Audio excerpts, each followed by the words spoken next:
Waalaikumsalam warahmatullahi wabarakatuh. Nanti gimana kabarnya, sehat?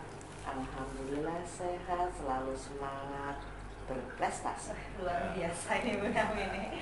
Terima kasih Bu Nafi. Ini kami bertiga, saya Bu Pipin, Pak Wawan, Pak Ansori. Sangat berterima kasih karena Bu Nafi berkenan pagi ini untuk berdiskusi, berdialog dengan kami bertiga terkait dengan penyelesaian tugas kami di pendidikan calon guru penggerak ibu.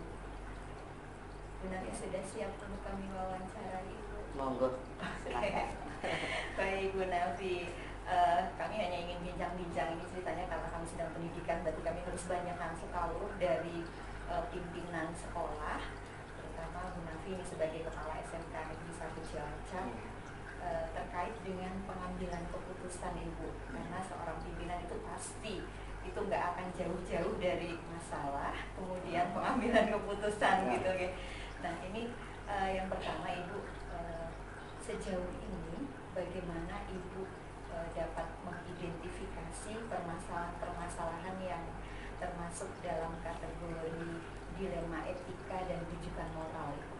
Baik, kalau ada suatu masalah sebelum kita mengambil keputusan pasti harus diidentifikasi. Nah, yang pertama kita harus mengidentifikasi dulu itu masalah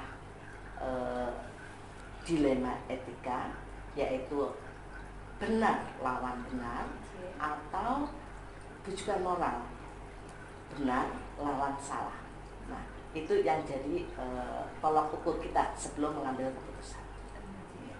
Berarti harus dipilah-pilah dulu memang. Betul. Ya Ibu ya. Ya. Setelah dipilah-pilah baru nanti Ibu akan bisa melakukan tindak lanjut begitu ya. Baik Ibu. Kemudian sejauh ini bagaimana ketika kemudian setelah proses identifikasi Ibu menemukan kasus-kasus dilema etika atau permasalahan yang ada dua nilai kebajikan yang saling bertentangan Ibu? Ya. Jika masalah itu dilema etika, berarti kan benar lawan benar.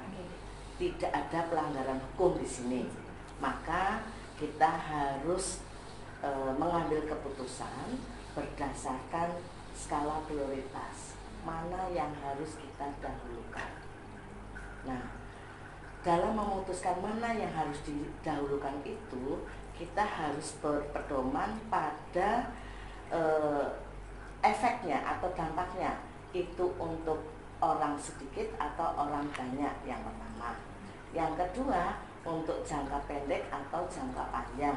Yang ketiga, itu untuk kepentingan pribadi golongan atau untuk kepentingan kemajuan sekolah.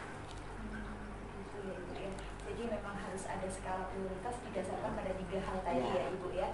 Kepentingan pribadi atau kepentingan orang banyak, jangka pendek, jangka panjang, dan yang pertama tadi tentang apa Ibu ya tadi ya? Dampaknya untuk kemajuan sekolah. Kemajuan sekolah. Oh ya, baik. Baik, terima kasih Ibu. Itu pertanyaan dari saya, mungkin akan dilanjut oleh Pak Wawan Ibu.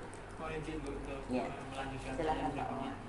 Langkah-langkah apa yang selama ini Nafi lakukan terkait dengan pengambilan keputusan? Baik, jika ada suatu masalah, saya menganalisis dulu akar permasalahan itu. Apakah itu masalah yang sederhana ataukah masalah yang kompleks? Kalau masalah sederhana tidak menyangkut kepentingan orang banyak, maka bisa dicari solusinya dalam waktu cepat, di tempat kejadian, saat itu juga. Tetapi kalau masalahnya itu kompleks, menyangkut kepentingan orang banyak, dan ada dampak-dampak atau risiko yang mungkin terjadi untuk pihak lain, maka harus melalui beberapa tahapan. Tahapan yang pertama, mencari akar permasalahan. Yang kedua, siapa saja yang berkepentingan terhadap masalah ini.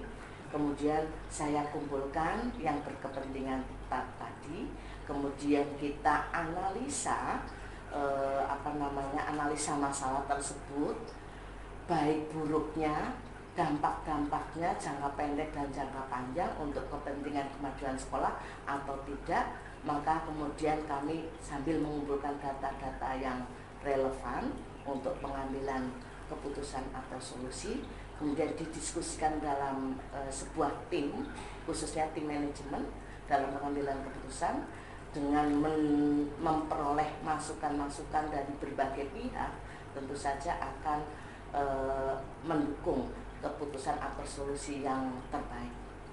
Terima kasih, menarik sekali ini penjelasan Bu Nafi, sudah menunjukkan level kepemimpinan Bu Nafi yang memang sudah matang dan berpengalaman, mulai dari analisis komoditas sampai dengan tadi terakhir itu. Nah, kemudian Bu, hal apa yang selama ini Bu Nafi anggap efektif untuk pengambilan keputusan terkait dengan kasus-kasus dilema etika? Ya, kalau dalam mengambil keputusan tadi, yang paling efektif, satu dasar yang utama adalah regulasi. Jadi selama tidak bertentangan dengan regulasi dan semua aturan turunannya, insya Allah dapat berjalan dengan sebaik-baiknya. Kemudian tadi harus didiskusikan dengan tim manajemen atau pihak lain yang terkait, sehingga pengambilan keputusan betul-betul yang nantinya tidak terjadi resiko yang tidak kita inginkan. Terima kasih Bu. Kemudian kalau tadi hal-hal yang efektif, kalau untuk hal-hal yang masih menjadi tantangan dalam melakukan pengambilan keputusan terkait dengan kasus-kasus dilema etika itu apa saja? Kalau tantangannya itu adalah berhadapan dengan pihak-pihah yang saling berkepentingan, Pak. Karena semua pasti merasa penting. Semua pihak merasa masalah-masalah yang mereka miliki itu adalah masalah-masalah yang urgen. Sehingga saya harus lebih mementingkan mana yang paling harus diutamakan. Sehingga tadi dasarnya adalah untuk kepentingan kemajuan sekolah sebagai keputusan dasar dalam mengambil solusi. Menarik sekali sebenarnya Bu ini. Rasanya kita memang tepat untuk beliau. Tapi saya harus berganti ke pertanyaan. Berikutnya nyun sewu Bu Nafi, izin. Apakah Bu Nafi memiliki tata kelola atau jadwal tertentu dalam menyelesaikan kasus dilema etika? Apakah Bu Nafi langsung menyelesaikan di tempat atau memiliki sebuah jadwal untuk penyelesaian masalah dilema etika itu? Ya, baik Pak Ansori. Kalau untuk jadwal tata kelola tadi itu tergantung masalahnya. Kalau masalah sederhana, masalah kecil, tidak berdampak luas, biasanya langsung permasalahan segera diselesaikan, cari solusinya. Jadi saat itu juga. Tapi kalau masalahnya kompleks, berdampak luas, kemudian beresiko tinggi terhadap potensi-potensi konflik, maka harus dibuat jadwal berkala. Kapan waktunya, jadi semua tahapan itu harus terukur dan terstruktur. Terukur berarti harus ada capaian yang hendak diraih. Kemudian kalau terstruktur itu ada polanya, jadwalnya apakah 1 bulan sekali atau 2 bulan sekali atau 1 semester sekali. Itu untuk masalah-masalah yang resikonya tinggi dan berdampak terhadap kondusivitas lingkungan sekolah. Ini ada sistem klasifikasi masalah, kemudian ada jadwal waktu yang untuk penyelesaian sudah. Kemudian dari adakah seseorang atau faktor-faktor yang selama ini mempermudah atau membantu Ibu Nafi dalam pengambilan keputusan untuk kasus-kasus dilema etika ini? Seperti yang tadi sudah saya sampaikan ya Pak, bahwa kami kerja tim, jadi teamwork itu yang utama. Kami kerja sistemnya kolaborasi, gotong royong, bekerja sama, bukan single fighter, bukan kekuatan dari satu kepala sekolah, tetapi adalah kekuatan teamwork. Nah, sehingga peran tim manajemen itu sangat penting sekali dalam saya mengambil keputusan. Jadi ada masalah-masalah yang harus didiskusikan bersama tim manajemen, kemudian kami berdiskusi bersama, mencari akar permasalahannya, mencari data dengan data-data dukung yang relevan tadi, kemudian kami mendapatkan atau menggali berbagai pendapat dari tim manajemen, kemudian mengambil keputusan berdasarkan kesepakatan bersama, sehingga risiko terjadinya hal-hal yang tidak diinginkan itu sangat kecil. Meskipun kadang masih ada risiko yang mungkin timbul, tetapi sangat kecil. Karena sudah dilaksanakan secara bersama. Betul. Kemudian yang terakhir ini Bu, dari semua hal yang telah disampaikan, mungkin ada pelajaran yang Ibu Nafi petik dari pengalaman selama ini Ibu Nafi melakukan pengambilan keputusan di 5 etika. Ya. Fleksi. Pembelajaran yang saya dapatkan selama mendampingi teman-teman di SMK Negeri 1 Cilacap dengan beberapa masalah yang dihadapi adalah bahwa masalah pasti bisa diatasi, pasti ada solusi yang bisa kita dapatkan, asalkan masalah itu dicari dulu akar permasalahannya, diuraikan penyebabnya, kemudian didiskusikan bersama, diambil, intinya adalah untuk kepentingan kemajuan sekolah, kemudian pasti akan mendapatkan solusi yang terbaik. Jadi tetap teamwork itu yang utama. Iya sih, kalau bisa saya simpulkan, yang pertama adalah setiap masalah pasti ada solusi.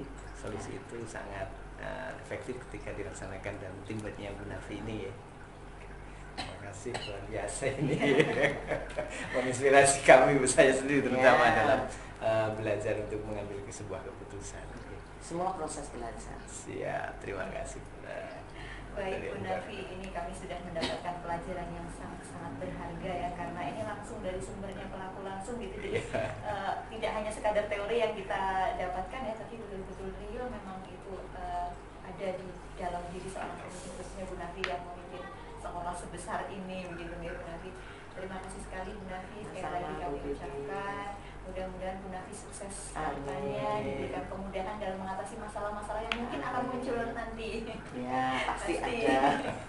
Ya, dan mohon izin kami juga akan melanjutkan aktivitas, dan Bu Nafi pasti juga ada aktivitas yang sangat-sangat penting, masih banyak lagi aktivitas lain. Jadi terima kasih Bu Nafi, doa kami mudah-mudahan sukses selalu Ya.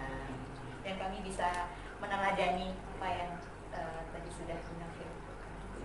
Terima kasih juga Bu Pipi, Pak Alam, dan Pak Ansori atas waktunya, kesempatannya kita berbagi. Saya juga banyak belajar dari teman-teman CGP itu yang luar biasa, punya semangat yang hebat. Mudah-mudahan Bapak Ibu bisa menjadi pemimpin pembelajaran, khususnya di kelasnya masing-masing, dan memberikan dampak yang positif di lingkungan sekolahnya, supaya di masing-masing sekolah itu tercipta ekosistem pendidikan yang baik. Amin. Terima kasih. Sama-sama.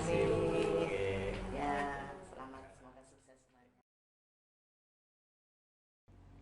Assalamualaikum Pak Ahmad. Waalaikumsalam warahmatullahi wabarakatuh. Bagaimana kabar Bapak hari ini? Alhamdulillah sehat.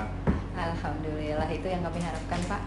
Mohon izin, ini kami bertiga, saya Bu Pipit, kemudian Pak Wawan dan Pak Ansori. Kami dari calon guru penggerak Pak, ini angkatan 7 Kabupaten Cilacap. Mohon izin hari ini untuk meminta waktu Bapak, mengganggu waktu Bapak untuk sekadar berbincang-bincang terkait dengan kapasitas Bapak sebagai seorang pimpinan di sekolah Pak. Boleh, silakan. Oh, nggih, Bapak, terima kasih. Baik, jadi kedatangan kami di sini untuk meminta informasi kepada Bapak selaku pimpinan sekolah. Ini terkait dengan tugas kami di pendidikan calon guru penggerak, yaitu terkait dengan materi yang ada di modul 3.1 yaitu pengambilan keputusan, Bapak. Baik Bapak, untuk yang pertama, sejauh ini bagaimana cara yang dilakukan oleh Pak Ahmad untuk mengidentifikasi permasalahan-permasalahan yang berhubungan dengan dilema etika dan rujukan moral. Jadi bagaimana cara Bapak mengidentifikasi itu? Ya. Baiklah. Ya. Assalamualaikum warahmatullahi wabarakatuh. Waalaikumsalam. Ya, Bu Bibi, Pak Wawan, Ansori, selaku CGP ya, calon guru penggerak. Ya, saya tentunya sangat bangga dengan sebagai calon guru penggerak, dan saya doakan semoga prosesnya lancar. Amin. Kemudian nanti bisa menyelesaikan semua tugas-tugas dan juga bisa lolos menjadi GP ya, jadi C-nya hilang. Oke, baiklah, terkait dengan apa yang ditanyakan, yaitu bagaimana saya ya atau kepala sekolah mengidentifikasi permasalahan terkait dengan apa tadi? Dilema etika. Ya. Dalam hal ini memang yang namanya etika itu suatu hal yang dalam arti sulit untuk diidentifikasi. Karena apa? Karena itu kan terkait dengan pribadi, dengan person masing-masing orang, yang mana di situ terkait dengan katakan norma, kemudian aturan. Di sisi yang lain ada yang memang sudah menjadi kebiasaan. Nah, itu yang ada kesulitan di dalam mengidentifikasi. Namun demikian sebagai kepala sekolah tetap harus melakukan identifikasi kalau ada permasalahan-permasalahan terkait dengan etika. Nah, maka dalam hal ini yang dilakukan kepala sekolah adalah pertama, secara pribadi itu memantau secara langsung. Jadi secara pribadi dalam di kepala sekolah langsung memantau tiap person, ya, tiap personal yang ada di bawah naungannya atau dalam satu unit kerja, bagaimana perilaku masing-masing itu dipantau secara langsung. Kemudian yang kedua, karena kita punya anak buah atau punya staff tim manajemen, ya, terutama tim manajemen, ini juga kita libatkan di dalam pemantauan, ya. Jadi pemantauan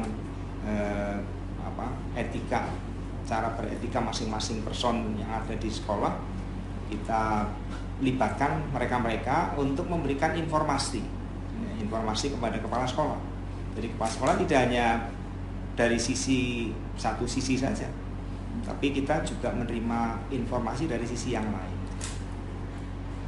Namun demikian juga kita tidak menutup kemungkinan ada dari luar, pihak luar.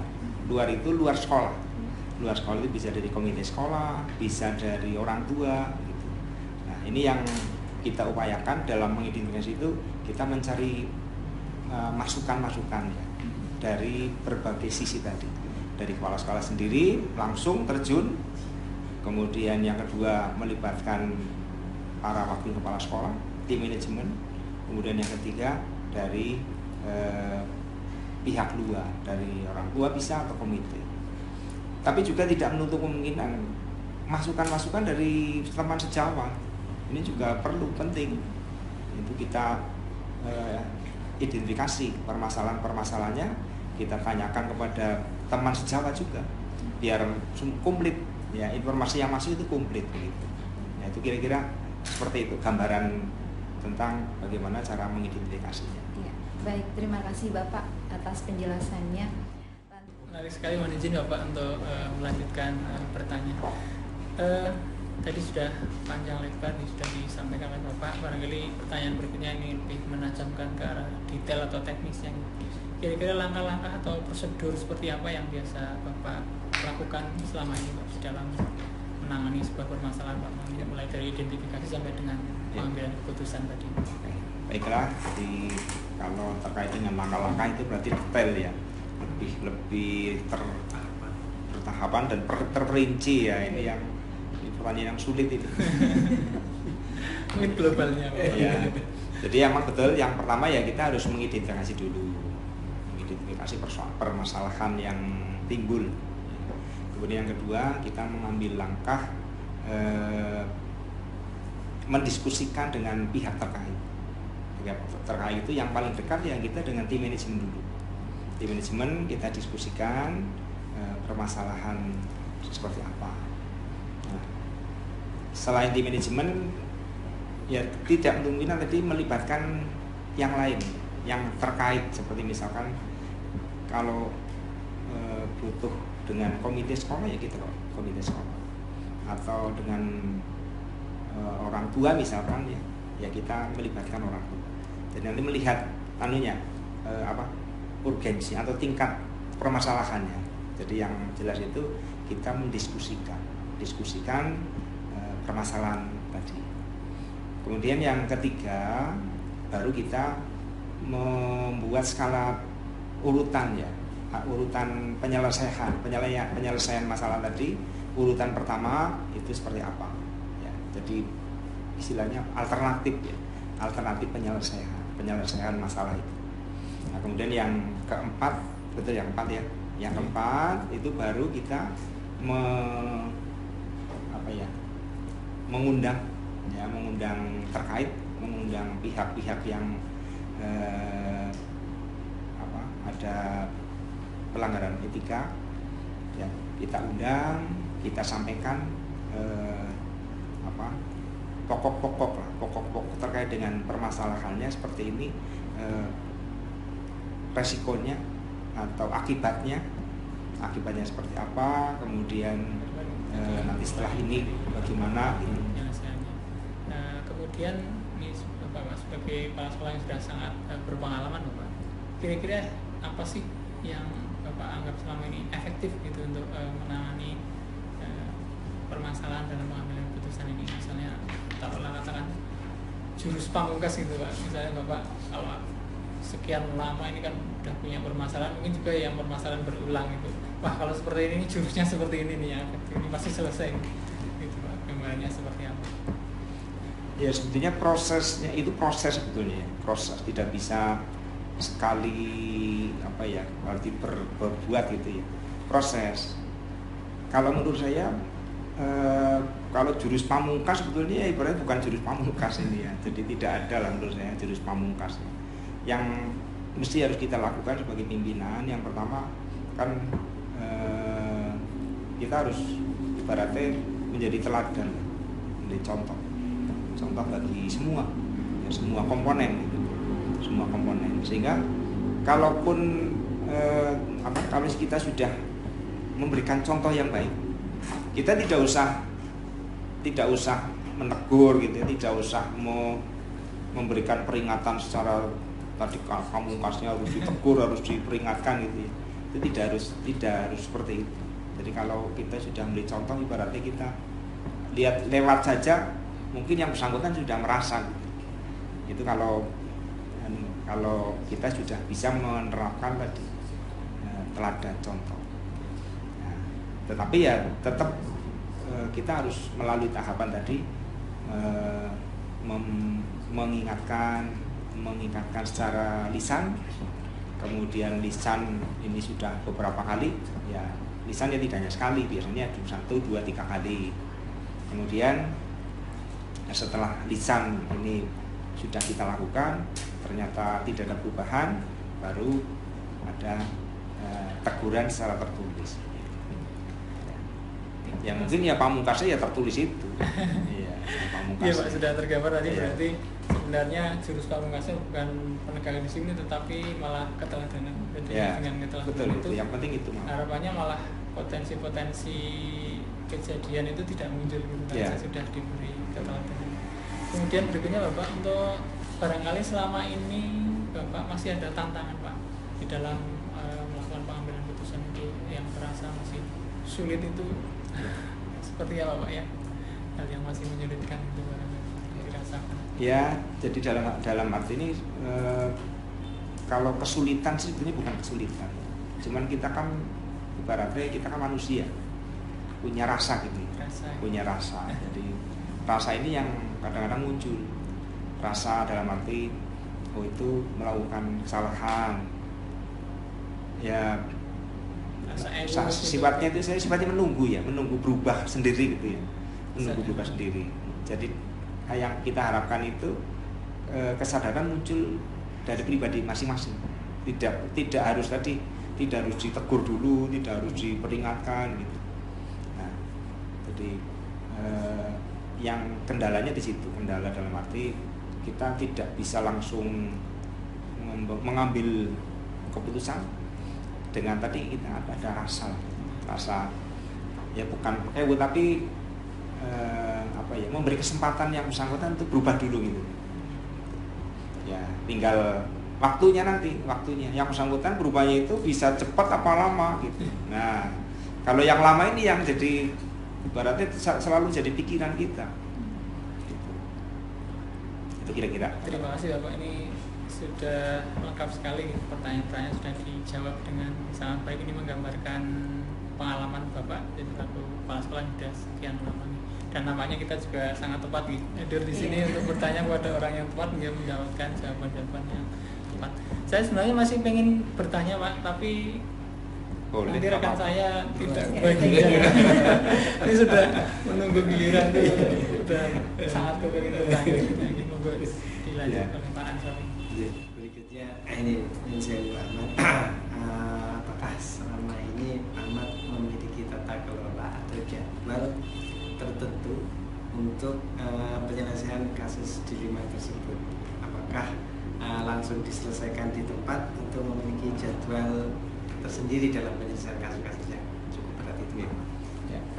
Baiklah, nyambung dengan tadi pertanyaan dari Bu Wipit, Pak Wawan, saya kira sudah bisa disimpulkan lah ya. Jadi kita dalam mengambil langkah-langkah itu mesti harus ada tahapan, ya, ada tahapan. Tidak spontan gitu ya, tidak spontan. Malah justru kalau spontan menurut saya tidak tepat.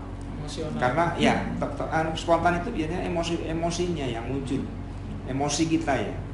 Saya menahan itu, tidak mendahulukan emosi, perasaan yang saya dahulukan. Jadi mending memilih nanti dulu lah, ditahan dulu, jangan langsung spontan mau ngambil keputusan gitu ya.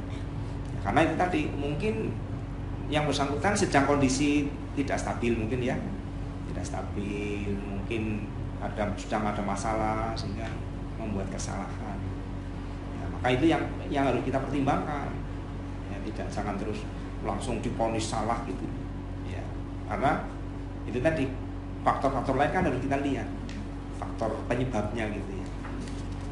Jadi mesti harus pakai tahapan Pak. Jadi tidak bisa langsung kita mengambil keputusan. Di tahapannya ya itu tadi harus kita inventarisasi dulu, kita identifikasi, kemudian kita pertimbangkan apa sih kesalahannya, apakah fatal atau tidak. Yang memang membuat sebuah sistem. Ada sistem penjadwalannya lah. Jadi, tetapi dalam arti itu tidak tertulis, tidak, hanya memang sudah harus ada penjadwalan ya. Jadi secara SOP lah ya. Secara SOP itu ada penjadwalan gitu. SOP itu ada di kepala gitu. Iya. Gitu. Kemudian adakah seseorang atau faktor-faktor yang selama ini membantu atau mempermudah Ahmad dalam pengambilan keputusan untuk kasus-kasus di rumah etika ini Pak? Ya, jadi kalau posisi kepala sekolah kan sebetulnya tunggal. Nah, sehingga dalam hal ini keputusan yang memang harus di kepala sekolah. Namun demikian kepala sekolah juga bisa tadi minta staff. Ya, staffnya dalam artian adalah tim manajemen. Tim manajemen itu adalah para wakam atau KTU wakam. Ini yang bisa kita minta pertimbangan. Jadi kepala sekolah tidak otoriter, ini hak kepala sekolah untuk memutuskan. Tapi kan ada tadi kurikulum parawaka, KTU ini yang bisa kita mintai pertimbangan. Jadi tidak mutlak kepala sekolah. Jadi dalam hal ini kalau ada pertanyaan apakah orang lain? Ya ada, berarti itu tadi tim manajemen yang kita mintai pertimbangan. Karena lebih banyak pihak yang memberikan masukan itu lebih kuat, lebih mantap gitu. Ya, risikonya juga bisa ya mengurangi resiko, mengurangi dampak gitu ya. Karena pemikiran orang banyak kan lebih kuat gitu. Kemudian menarik yang terakhir, dari semua hal yang tadi disampaikan mulai dari pertanyaan 1 sampai dengan 7, pembelajaran apa yang kira-kira Bapak Ahmad atau hikmah apa yang Bapak Ahmad bisa dapatkan dari pengalaman mengambil keputusan selama ini, Pak? Ya, jadi hikmahnya kalau pengambilan keputusan ya kita akhirnya yang pertama memahami bahwa setiap orang itu belum tentu bisa menjalankan aturan dengan baik ya. Artinya ya semua kita itu kan kadang-kadang berbuat salah gitu ya, berbuat salah. Jadi artinya kembali bahwa kita itu manusia biasa, bahwa tempatnya salah, tempatnya khilaf, alfa. Jadi itu yang perlu dipahami bahwa memang ya kita tempatnya salah, khilaf, alfa itu kita harus sadari. Jangan saya orang hebat, saya nggak pernah salah, itu beli itu kalau menurut saya. Jadi kita tempatnya salah. Oleh karena itu dalam hal tadi pengambilan keputusan itu ya tetap melibatkan orang lain. Jadi harus, kalau menurut saya harus minta mendengarkan masukan dari yang lain. Kira-kira gambarannya. Terima kasih. Sangat membuka wawasan kita, kita sudah belajar bagaimana memformulasikan dalam pengambilan keputusan yang tepat dengan dilema yang akan mungkin dihadapi dengan masalah ini. Terima kasih sekali. Cukup saya. Baik. Ini sangat menarik.